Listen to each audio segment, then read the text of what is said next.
ಎಲ್ಲರಿಗೂ ನಮಸ್ಕಾರ. ರಜನಿ ಅಡುಗೆ ಮನೆ ಚಾನಲ್ಗೆ ತಮ್ಮೆಲ್ಲರೂ ಕೂಡ ಸ್ವಾಗತ.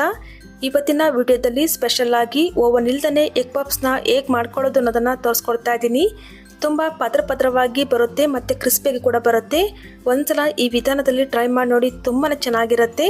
ಹಾಗಾದರೆ ಬನ್ನಿ ಮಾಡೋ ವಿಧಾನ ಹೇಗೆ ಅಂತ ನೋಡೋಣ. ಅದಕ್ಕೂ ಮುಂಚೆ ನಮ್ಮ ಚಾನಲ್ನ ಸಬ್ಸ್ಕ್ರೈಬ್ ಆಗಿಲ್ಲ ಅಂದರೆ ಸಬ್ಸ್ಕ್ರೈಬ್ ಮಾಡಿ, ಪಕ್ಕದಲ್ಲಿ ಕಾಣ್ತಕ್ಕಂಥ ಬೆಲ್ ಐಕನ್ ಕೂಡ ಕ್ಲಿಕ್ ಮಾಡಿ. ಮೊದಲಿಗೆ ಈ ಒಂದು ಎಗ್ ಪಪ್ಸ್ನ ಮಾಡ್ಕೊಳ್ಳೋದಕ್ಕೆ ಸ್ವಲ್ಪ ಮೈದಾನ ಕಲಿಸ್ಕೊಳ್ಳೋಣ. ಮೈದಾ ಬದಲಾಗಿ ನೀವಿಲ್ಲಿ 1 ಕಪ್ ಮೈದಾ 1 ಕಪ್ ಗೋಧಿ ಹಿಟ್ಟು ಎರಡನ್ನೂ ಕೂಡ ಮಿಕ್ಸ್ ಮಾಡಿ ಸೇರಿಸ್ಬೋದು, ಅಥವಾ ಬರೀ ಗೋಧಿ ಹಿಟ್ಟಲ್ಲೂ ಕೂಡ ಪಪ್ಸ್ನ ರೆಡಿ ಮಾಡ್ಕೊಳ್ಬೋದು. ತುಂಬ ಚೆನ್ನಾಗಿ ಬರುತ್ತೆ. ನಾನಿಲ್ಲಿ ಮೈದಾ ಹಿಟ್ಟಲ್ಲಿ ಮಾಡ್ತಾ ಇದ್ದೀನಿ. 2 ಕಪ್ ಅಷ್ಟು ಮೈದಾನ ಹಾಕ್ಕೊಂಡಿದ್ದೀನಿ. ಸ್ವಲ್ಪ ಉಪ್ಪು, 1 ಟೇಬಲ್ ಸ್ಪೂನ್ ಅಷ್ಟು ತುಪ್ಪನ ಹಾಕ್ಕೊಳ್ತಾ ಇದ್ದೀನಿ. ಜಾಸ್ತಿ ತುಪ್ಪ ಕೂಡ ಬೇಡ, 1 ಟೇಬಲ್ ಸ್ಪೂನ್ ಅಷ್ಟು ತುಪ್ಪನ ಹಾಕ್ಕೊಂಡು ಚೆನ್ನಾಗಿ ಇದನ್ನು ಮಿಕ್ಸ್ ಮಾಡ್ಕೊಳ್ಳೋಣ. ಈ ಥರ ಚೆನ್ನಾಗಿ ಮಿಕ್ಸ್ ಮಾಡ್ಕೊಂಡಿದ್ದ ನಂತರ ಸ್ವಲ್ಪ ನೀರನ್ನು ಹಾಕ್ಕೊಂಡು ಹಿಟ್ಟನ್ನು ಚೆನ್ನಾಗಿ ನಾದ್ಕೊಳ್ತಾ ಇದ್ದೀನಿ. ಹಿಟ್ಟನ್ನು ನೀವು ಎಷ್ಟು ಚೆನ್ನಾಗಿ ನಾದ್ಕೊಳ್ತೀರಾ ನೋಡಿ, ಅಷ್ಟು ಚೆನ್ನಾಗಿ ಪದ್ರವಾಗಿ ಪಪ್ಸ್ ಕೂಡ ಬರುತ್ತೆ. ಸ್ವಲ್ಪ ಗಟ್ಟಿಯಾಗಿ ನಾದ್ಕೊಳ್ಬೇಕು, ತುಂಬ ತೆಳುವಾಗಿ ನಾದ್ಕೊಳ್ಳೋದಕ್ಕೆ ಹೋಗಬಾರ್ದು. ನೋಡಿ, ಹಿಟ್ಟನ್ನು ಎಷ್ಟು ಗಟ್ಟಿಯಾಗಿ ಕಲಿಸ್ಕೊಂಡು ಒಂದು ಮಣೆ ಮೇಲೆ ಹಾಕ್ಕೊಂಡು ಈ ರೀತಿಯಾಗಿ ಚೆನ್ನಾಗಿ ನಾದಿ ತೋರಿಸ್ತಾ ಇದ್ದೀನಿ. ನಾವು ಬರೀ ಮೈದಾನ ಹಾಕಿರೋದ್ರಿಂದ ಈ ಥರ ಚೆನ್ನಾಗಿ ನಾದ್ಕೊಳ್ಬೇಕು. ಮತ್ತು ನಾದ್ಕೊಳ್ಳುವಾಗ ಎಕ್ಸ್ಟ್ರಾ ತುಪ್ಪ ಹಾಕೋದು ಬೇಡ. ಮತ್ತೆ ಏನು 1 ಟೇಬಲ್ ಸ್ಪೂನ್ ಅಷ್ಟು ತುಪ್ಪನ ಸೇರಿಸ್ಕೊಂಡಿರ್ತೀವೋ ಅಷ್ಟೇ ಸಾಕಾಗುತ್ತೆ. ಹಿಟ್ಟನ್ನು ನೋಡಿ ಇಷ್ಟು ಸಾಫ್ಟಾಗಿ ನಾನು ನಾದ್ಕೊಂಡಿದ್ದೀನಿ. ಹಿಟ್ಟು ಕರೆಕ್ಟಾಗಿ ರೆಡಿಯಾಗಿದೆ. ಇವಾಗ ಮುಚ್ಚಿ ಒಂದು ಅರ್ಧ ಗಂಟೆ ಬಿಡ್ತಾ ಇದ್ದೀನಿ. ಸ್ವಲ್ಪ ಪಫ್ಗೆ ಬೇಕಾಗಿರುವಂಥ ಸ್ಟಫಿಂಗ್ ರೆಡಿ ಮಾಡ್ಕೊಳ್ಳೋ ತನಕ ಇದನ್ನು ಪಕ್ಕಕ್ಕೆ ತಿಟ್ಕೊಳ್ತಾ ಇದ್ದೀನಿ.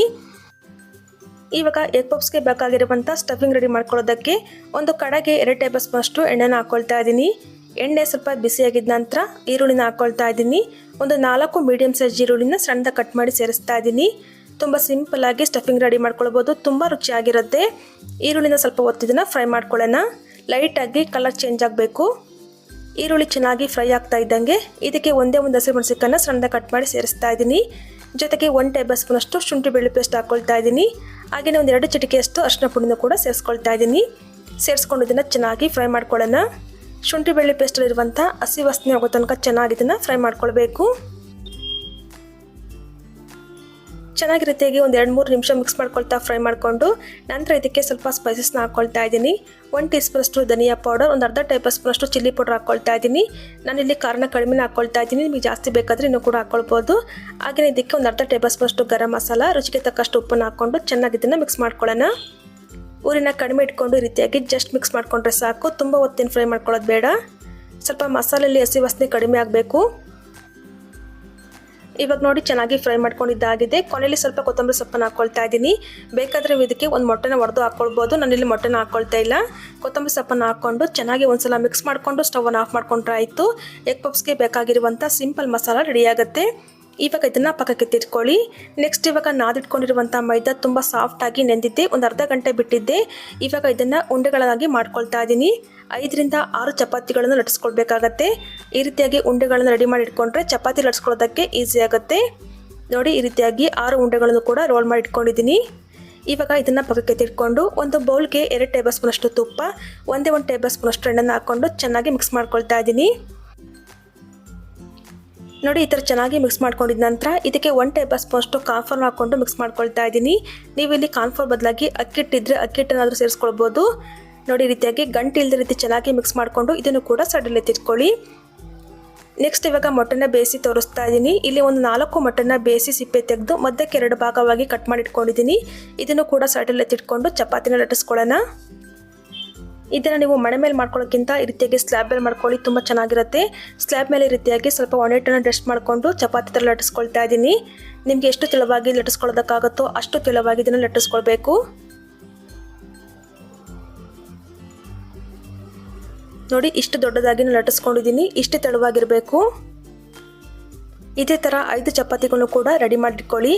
ಇವಾಗ ಒಂದು ಚಪಾತಿ ಮೇಲೆ ನಾವು ಮಿಕ್ಸ್ ಮಾಡಿ ಇಟ್ಕೊಂಡಿದ್ವಲ್ಲ ತುಪ್ಪ ಮತ್ತು ಕಾರ್ನ್ಫ್ಲೋರ್ನ ಹಚ್ಕೊಳ್ತಾ ಇದ್ದೀನಿ. 1 ಅಥವಾ 1.5 ಟೇಬಲ್ ಸ್ಪೂನ್ ಅಷ್ಟು ಹಾಕ್ಕೊಂಡ್ರೆ ಸಾಕಾಗುತ್ತೆ. ಹಾಕ್ಕೊಂಡು ಕೈಯಿಂದ ರೀತಿಯಾಗಿ ಚೆನ್ನಾಗಿ ಸ್ಪ್ರೆಡ್ ಮಾಡ್ಕೊಳ್ಳಿ. ಸುತ್ತಲೂ ಕೂಡ ಇದೇ ರೀತಿಯಾಗಿ ಚೆನ್ನಾಗಿ ಸ್ಪ್ರೆಡ್ ಮಾಡ್ಕೊಳ್ಬೇಕು. ಈ ರೀತಿಯಾಗಿ ತುಪ್ಪನ ಹಚ್ಕೊಂಡಿದ್ದ ನಂತರ ನೆಕ್ಸ್ಟ್ ಇವಾಗ ಇದ್ರ ಮೇಲ್ಗಡೆ ಇನ್ನೊಂದು ಚಪಾತಿನ ಹಾಕ್ಕೊಳ್ಬೇಕು. ಸೇಮ್ ವಿಧಾನದಲ್ಲಿ ಸ್ಟೆಪ್ ಬೈ ಸ್ಟೆಪ್ ಹಾಕಿ ಈ ರೀತಿಯಾಗಿ 1 ಅಥವಾ 1.5 ಟೇಬಲ್ ಸ್ಪೂನ್ ಅಷ್ಟು ತುಪ್ಪನ ಹಾಕಿ ಚೆನ್ನಾಗಿ ಸುತ್ತಲೂ ಕೂಡ ಹಚ್ಕೊಳ್ಬೇಕು.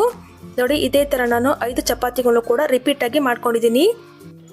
ಇವಾಗ ಮೇಲ್ಗಡೆ ಸ್ವಲ್ಪ ಒಣ ಹಿಟ್ಟನ್ನು ಹಾಕ್ಕೊಂಡು ಈ ರೀತಿಯಾಗಿ ಲಟ್ಟಿಸ್ಕೊಳ್ತಾ ಇದ್ದೀನಿ. ಜಾಸ್ತಿ ಪ್ರೆಸರ್ ಕೊಟ್ಟು ಲಟ್ಟಿಸ್ಕೊಳಕ್ಕೆ ಹೋಗಬಾರ್ದು, ಈ ರೀತಿಯಾಗಿ ಲೈಟಾಗಿ ಲಟ್ಟಿಸ್ಕೊಂಡ್ರೆ ಸಾಕಾಗುತ್ತೆ. ಇವಾಗ ಈ ರೀತಿಯಾಗಿ ಎಡ್ಜಸ್ಟ್ನ ಕಟ್ ಮಾಡಿ ತೆಗಿತಾ ಇದ್ದೀನಿ. ಇದನ್ನು ವೇಸ್ಟ್ ಮಾಡೋದಕ್ಕೆ ಹೋಗಬೇಡಿ. ಅದಕ್ಕೆ ಸ್ವಲ್ಪ ಉಪ್ಪು ಮತ್ತು ಚಿಲ್ಲಿ ಪೌಡರ್ ಹಾಕ್ಕೊಂಡು ಕಲಸಿ ಚೆನ್ನಾಗಿ ಲಟ್ಟಿಸ್ಕೊಂಡು ಚಿಕ್ಕ ಚಿಕ್ಕ ಪೀಸಾಗಿ ಕಟ್ ಮಾಡಿಕೊಂಡು ಕೊನೆಯಲ್ಲಿ ಫ್ರೈ ಮಾಡಿಕೊಂಡ್ರೆ ಚೆನ್ನಾಗಿರುತ್ತೆ. ನೋಡಿ, ಈ ಥರ ಬಾಕ್ಸ್ ಟೈಪಲ್ಲಿ ಕಟ್ ಮಾಡ್ಕೊಂಡಿದ್ದೀನಿ. ಮಧ್ಯದಲ್ಲಿ ಮತ್ತೆ ಕಟ್ ಮಾಡ್ತಾ ಇದ್ದೀನಿ. 4 ಪೀಸ್ನ ಒಂದು ಸಲಾಗಿ ಕಟ್ ಮಾಡ್ಕೊಂಡಿದ್ದೀನಿ. ನೀವು ಬೇಕಾದರೆ 6 ಪೀಸಾಗಿ ಕಟ್ ಮಾಡ್ಕೊಳ್ಬೋದು. ಇವಾಗ ರೆಡಿಯಾಗಿರ್ತಕ್ಕಂಥ ಸ್ಟಫಿಂಗ್ನ ಹಾಕ್ತಾ ಇದ್ದೀನಿ. 1 ಅಥವಾ 1.5 ಟೇಬಲ್ ಸ್ಪೂನ್ ಅಷ್ಟು ಸ್ಟಫಿಂಗ್ನ ಹಾಕೊಂಡ್ರೆ ಸಾಕಾಗುತ್ತೆ. ನೋಡಿ, ಇದೇ ಥರ ಎಲ್ಲದಕ್ಕೂ ಕೂಡ ಸ್ವಲ್ಪ ಸ್ವಲ್ಪ ಸ್ಟಫಿಂಗ್ನ ಹಾಕ್ಕೊಂಡು ಮೇಲ್ಗಡೆ ಬೇಯಿಸಿ ಕಟ್ ಮಾಡಿಟ್ಟಂಥ ಮೊಟ್ಟೆನ ಮೇಲ್ಗಡೆ ಇಟ್ಟರೆ ಆಯಿತು. ಇಟ್ಟು ರೀತಿಯಾಗಿ ಫೋಲ್ಡ್ ಮಾಡ್ಕೊಳ್ಳೋಣ. ಫೋಲ್ಡ್ ಮಾಡ್ಕೊಳ್ಳೋಕ್ಕಿಂತ ಮುಂಚೆ ಸ್ವಲ್ಪ ಮೈದಾನ ಹಚ್ಕೊಳ್ಳೋಣ. 1 ಟೇಬಲ್ ಸ್ಪೂನ್ ಅಷ್ಟು ಮೈದಾಗೆ ಸ್ವಲ್ಪ ನೀರನ್ನು ಹಾಕ್ಕೊಂಡು ಮಿಕ್ಸ್ ಮಾಡಿಕೊಂಡು ಆ ಹಿಟ್ಟನ್ನು ಸುತ್ತಲೂ ಕೂಡ ಹಚ್ಕೊಳ್ತಾ ಇದ್ದೀನಿ. ಇಲ್ಲಾಂದರೆ ಪಪ್ಸ್ ಎಣ್ಣೆಲ್ಲಿ ಹಾಕಿದಾಗ ಓಪನ್ ಆಗಿಬಿಡುತ್ತೆ. ನೋಡಿ, ಎಲ್ಲದಕ್ಕೂ ಕೂಡ ಇದೇ ರೀತಿಯಾಗಿ ಹಚ್ಕೊಂಡು ಫೋಲ್ಡ್ ಮಾಡ್ಕೊಳ್ಳೋಣ. ಎಡ್ಜಸ್ಟ್ನ ನೀಟಾಗಿ ರೀತಿಯಾಗಿ ಕ್ಲೋಸ್ ಮಾಡ್ಕೊಂಡ್ರೆ ಆಯಿತು. ತುಂಬ ಸಿಂಪಲ್ಲಾಗಿ ಯಾರು ಬೇಕಾದರೂ ಕೂಡ ಮಾಡ್ಕೊಳ್ಬೋದು. ನೋಡಿ, ಇವಾಗ ಪಪ್ಸ್ ರೆಡಿಯಾಗಿದೆ. ಸೂಪರ್ ಅಲ್ವಾ? ಇವಾಗ ಮತ್ತೊಂದು ಕೂಡ ಮಾಡೋದನ್ನು ತೋರಿಸ್ಕೊಡ್ತಾ ಇದ್ದೀನಿ. ಫೋಲ್ಡ್ ಮಾಡೋಕ್ಕಿಂತ ಮುಂಚೆ ರೀತಿಯಾಗಿ ಮೈದಾ ಹಿಟ್ಟನ್ನು ಸ್ವಲ್ಪ ಹಚ್ಕೊಳ್ಬೇಕು. ಹಚ್ಕೊಂಡು ರೀತಿಯಾಗಿ ಫೋಲ್ಡ್ ಮಾಡ್ಕೊಂಡ್ರೆ ಆಯಿತು. ಎಡ್ಜಸ್ಟ್ನ ನೀಟಾಗಿ ಕ್ಲೋಸ್ ಮಾಡ್ಕೊಳ್ಳಿ, ಇಲ್ಲಾಂದರೆ ಎಣ್ಣೆಲಿ ಹಾಕ್ತಾ ಬಿಟ್ಕೊಂಡ್ಬಿಡುತ್ತೆ. ಇದೇ ಒಂದು ವಿಧಾನದಲ್ಲಿ ಎಲ್ಲ ಪಪ್ಸ್ಗಳನ್ನು ಕೂಡ ರೆಡಿ ಮಾಡಿ ಇಟ್ಕೊಂಡಿದ್ದೀನಿ. ಇವಾಗ ಎಣ್ಣೆಲಿ ಹಾಕ್ಕೊಂಡು ಇದನ್ನು ಫ್ರೈ ಮಾಡ್ಕೊಳ್ಳೋಣ. ಎಣ್ಣೆನೂ ಕೂಡ ಆಲ್ರೆಡಿ ಬಿಸಿಯಾಗಿದೆ. ಬಿಸಿಯಾಗಿರುವಂಥ ಎಣ್ಣೆಗೆ ಉರಿನ ಕಡಿಮೆ ಇಟ್ಕೊಂಡು ನಾವು ಪಪ್ಸ್ಗಳನ್ನ ಹಾಕ್ಕೊಂಡು ಫ್ರೈ ಮಾಡ್ಕೊಳ್ಳೋಣ. 2 ಅಥವಾ 3 ಪಪ್ಸ್ಗಳನ್ನ ಹಾಕ್ಕೊಂಡು ಬೇಯಿಸ್ಕೊಳ್ಬೇಕು. ನಾನಿಲ್ಲಿ 2 ಪಪ್ಸ್ಗಳನ್ನ ಹಾಕ್ಕೊಂಡು ಫ್ರೈ ಮಾಡ್ಕೊಳ್ತಾ ಇದ್ದೀನಿ. ಉರಿ ಮಾತ್ರ ಕಡಿಮೆ ಇರಬೇಕು. ಹೈ ಫ್ಲೇಮಲ್ಲಿ ಇದನ್ನು ಫ್ರೈ ಮಾಡೋ ಹಾಗೆ ಇಲ್ಲ. ಕೊನೆವರೆಗೂ ಕೂಡ ಲೋ ಫ್ಲೇಮಲ್ಲಿ ಇಟ್ಕೊಂಡು ಇದನ್ನು ಬೇಯಿಸ್ಕೊಳ್ಬೇಕು.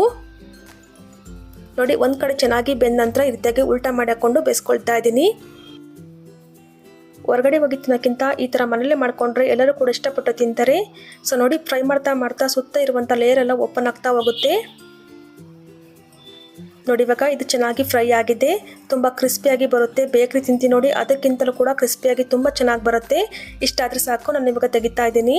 ಇವಾಗ ರೆಡಿಯಾಗಿರ್ತಕ್ಕಂಥ ಪಪ್ಸ್ನ ಸರ್ವ್ ಮಾಡಿ ತೋರಿಸ್ತಾ ಇದ್ದೀನಿ. ನೋಡ್ಬೋದು ಎಷ್ಟು ಗರಿ ಗರಿಯಾಗಿ ಬಂದಿದೆ ಅಂದರೆ ಮುಟ್ಟಿದ್ರೆ ಸಾಕು ಪುಡಿ ಪುಡಿ ಆಗುತ್ತೆ. ತುಂಬ ಚೆನ್ನಾಗಿ ಬರುತ್ತೆ. ಖಂಡಿತ ಒಂದ್ಸಲ ಟ್ರೈ ಮಾಡಿ ನೋಡಿ. ಹಾಗೆ ಟ್ರೈ ಮಾಡಿದ ನಂತರ ಯಾವ ರೀತಿ ಬಂತಂತನೂ ಕೂಡ ಕಮೆಂಟ್ ಮೂಲಕ ತಿಳಿಸ್ಬೋದು. ಐ ಹೋಪ್ ಇವತ್ತಿನ ವಿಡಿಯೋ ನಿಮಗೆ ಇಷ್ಟ ಆಗಿದೆ ಅಂತ ಅಂದ್ಕೊಂಡಿದ್ದೀನಿ. ಇಷ್ಟ ಆಗಿದ್ದರೆ ವಿಡಿಯೋಗೊಂದು ಲೈಕ್ ಮಾಡಿ, ಹಾಗೆ ಫ್ರೆಂಡ್ಸ್ ಫ್ಯಾಮಿಲಿ ಕೂಡ ಶೇರ್ ಮಾಡಿ. ಮತ್ತಷ್ಟು ಇದೇ ಥರ ಸಿಂಪಲ್ ಆ್ಯಂಡ್ ಕ್ವಿಕ್ ರೆಸಿಪಿಗಾಗಿ ದಯವಿಟ್ಟು ರಜನಿ ಅಡುಗೆ ಮನೆ ಚಾನಲ್ನ ಸಬ್ಸ್ಕ್ರೈಬ್ ಮಾಡಿಕೊಂಡು ಸಪೋರ್ಟ್ ಮಾಡಿ. ಮತ್ತೊಂದು ಹೊಸ ರೆಸಿಪಿ ಜೊತೆ ಸಿಗ್ತೀನಿ. ಅಲ್ಲಿವರೆಗೂ ಕೂಡ ಧನ್ಯವಾದಗಳು.